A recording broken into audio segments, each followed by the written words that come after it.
So it might be nicer to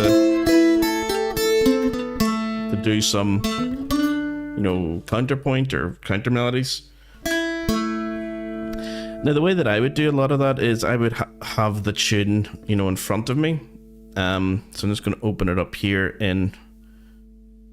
I'll get it out of the way of the app so you can actually keep an eye out for any tuning that I'm doing that's unusual. Yeah. Okay, so ba ba bum bum bum bum bum da da da da dum. So we're getting to that G halfway through the second bar.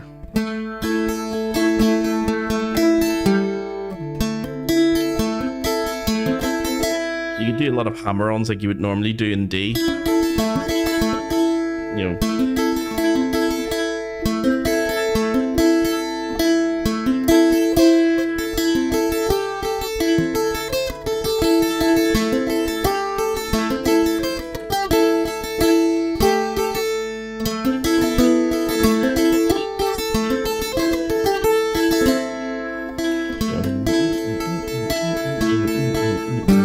So before I need to change chord, 1, 2, 3, 4, 5, 6, 7. So it's on the 7th beat into the tune. 1, 2, 3, 4, 5, 6, 7. So I can aim for that to be 7 beats in, or I can aim to actually play the chord. So I'm going to zoom in just on my fretboard so you guys can see what I'm sort of messing around with here. Let me see if I zoom in a wee bit, move down a wee bit, and zoom in a wee bit more, move over a wee bit. Okay, that's about as far as I want to be, isn't it? Yeah.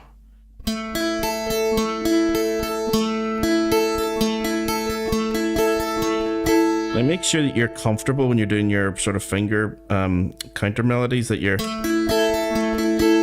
comfortable with the down, down, down, up. Or there's some students who are saying to me they do it the other way around. That's fine. As long as you've got like some sort of ostinato, like some sort of riff, some sort of pattern that just keeps repeating.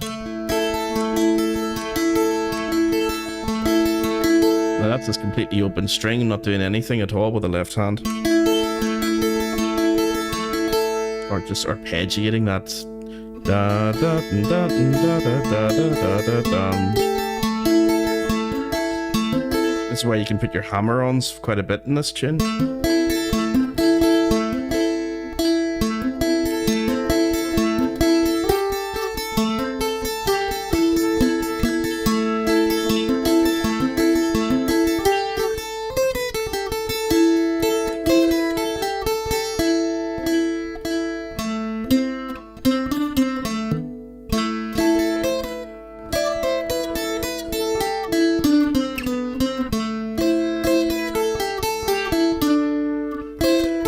I'm just messing around with the scales at this point.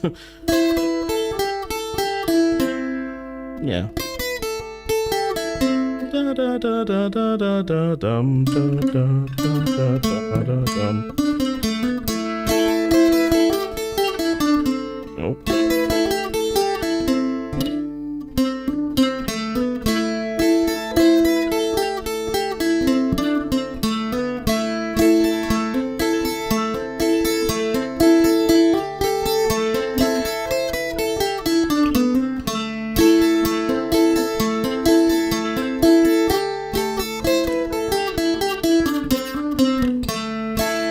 Yeah, so there's a couple of wee ideas there. It's all based around that.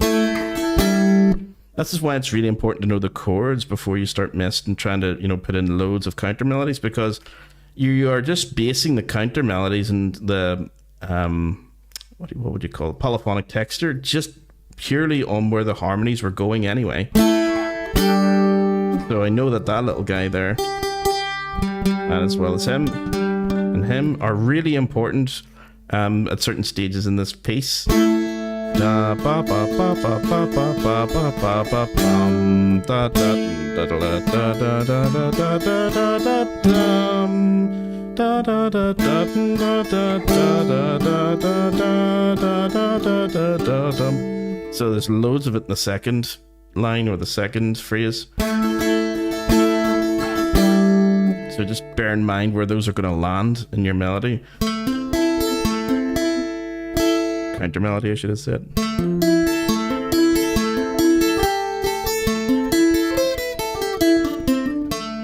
Did that the inverted version.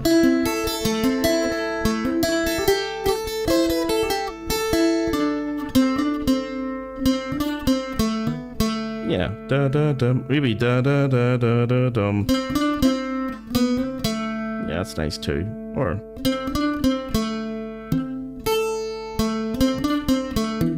yeah, it's nice maybe going all the way down. I wouldn't go back up.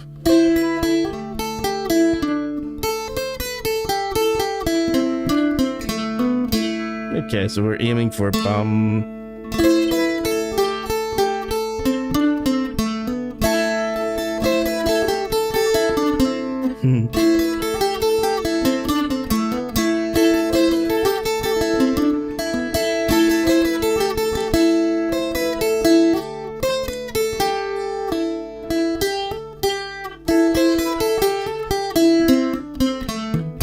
Maybe hammering on might be nicer. Da-dum, rather than...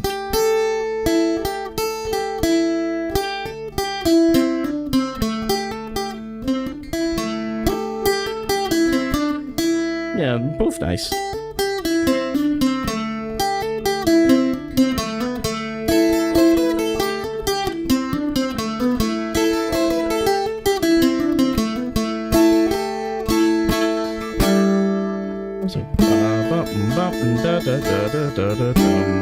So let's see, can I bring that original back and just slow it down a wee bit just so I can accompany it? So now that I've got a good idea of a little bit of a counter melody at the start, just to see, does it work now? Of course, you must always check. You know, it's hard to do it when you don't have a recording or something, you know, or you're not playing the tune. You do need to be sort of accompanying something. So if I just put this back and then just put it down to maybe about, I have to say 70% is where it starts to warp a wee bit.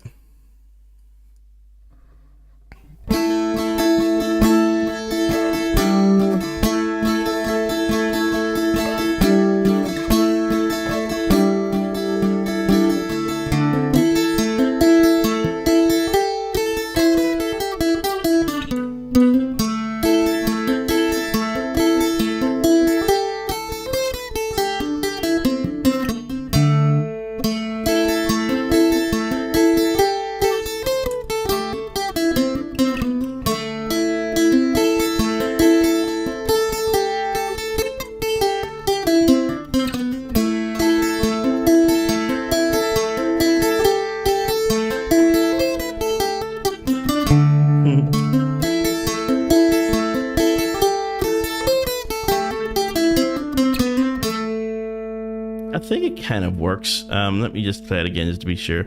It can be almost like its own little pattern the whole way through because it's so... I wouldn't do it the whole way through. I would introduce, you know, some nice... And sometimes it is built for that little... Almost if I was to play that on the piano. Yeah, it's like a D major chord. To get us, it's like the secondary dominant of... Get us back to G. Whoops. And then back up to A. So it's sometimes nice.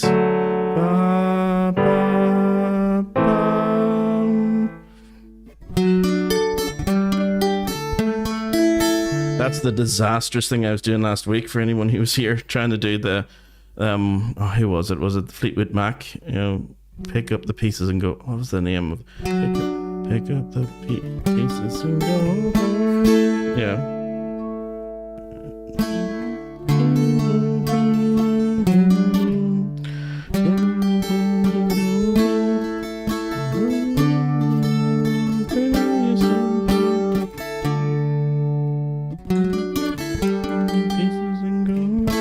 Yeah, so I can't remember what I was doing, but yeah, that was the lovely little secondary dominant, and it works with any chord that you're doing that shape to. You see that shape there?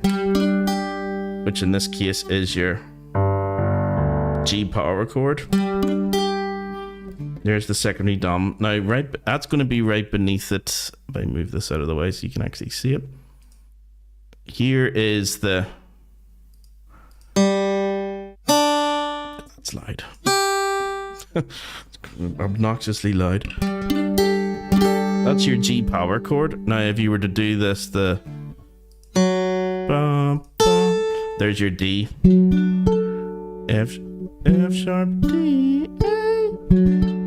So it's like it's a secondary dominant and it's inverted. It's got the F sharp at the bottom, and nearly always wants to go up. So it's a lovely little chord shape to memorize. So anytime you're doing this sort of chord shape here, always remember that its secondary dominant is right underneath it. So goes right up there, and you will be able to put that in into this tune. I'm not going to do it here because I think Olivia has her own chords there, and I don't want to mess that up. I want you guys to hear what she's doing rather than hear what I'm doing.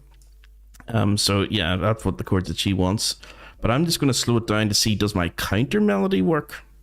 That's the thing. I'm just going to loop it as well, way through.